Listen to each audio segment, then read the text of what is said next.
Part 4.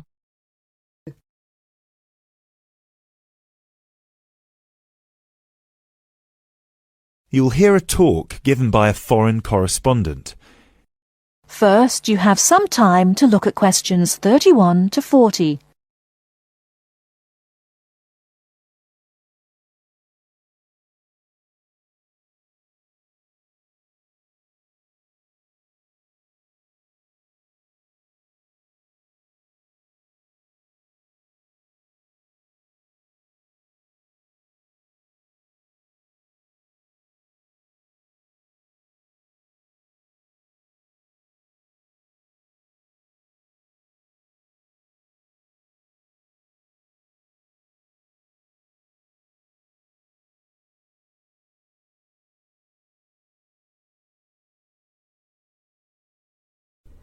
Now, listen carefully and answer questions 31 to 40.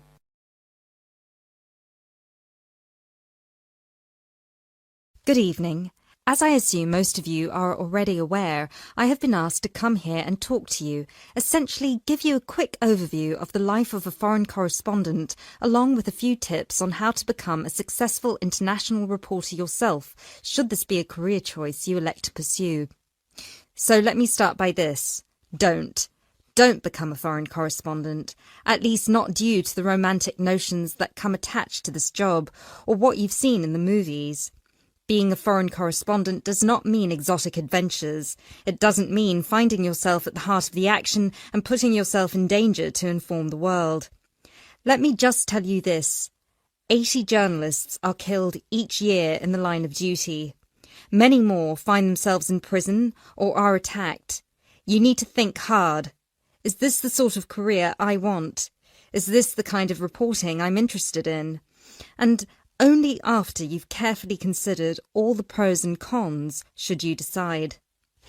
But let's focus on those of you who believe that, yes, you've got what it takes to be a foreign correspondent, and this is definitely why you decided to study journalism here. You're all third-year students, which means I don't need to waste my time telling you the basics. Of course, you need to read a lot. Books, novels, newspapers, blogs, and of course you need to be acceptably proficient in various media skills.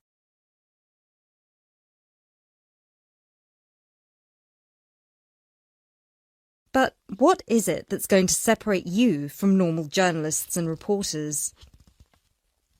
There are 4 things that'll make you different. The first thing is your experience of the world. You can't call yourself an international reporter unless you've been around and seen different places and different cultures.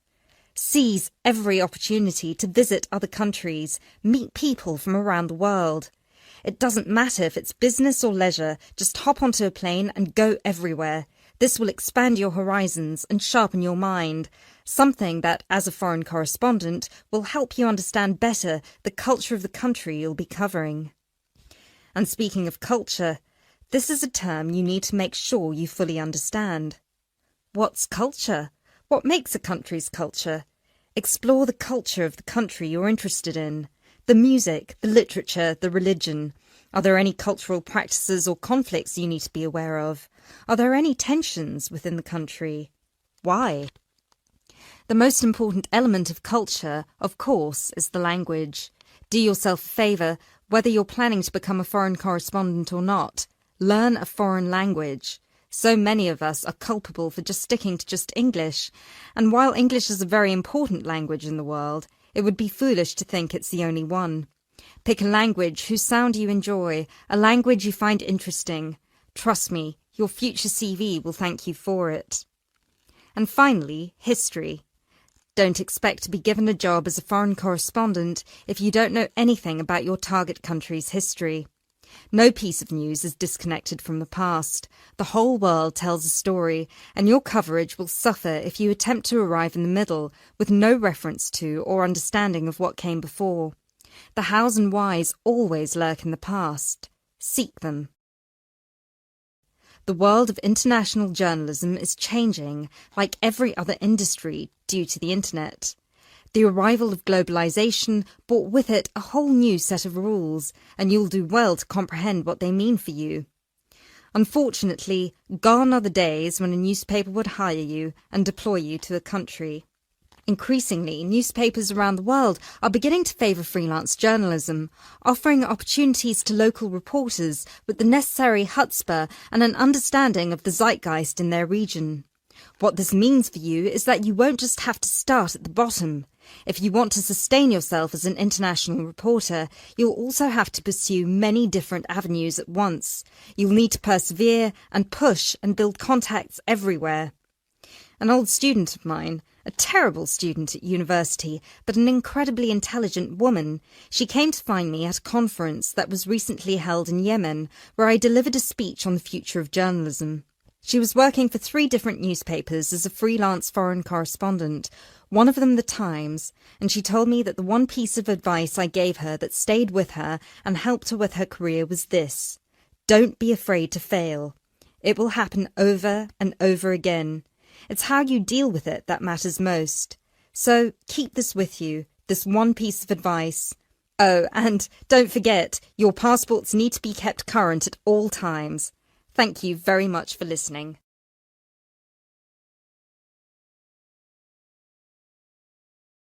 That is the end of part 4.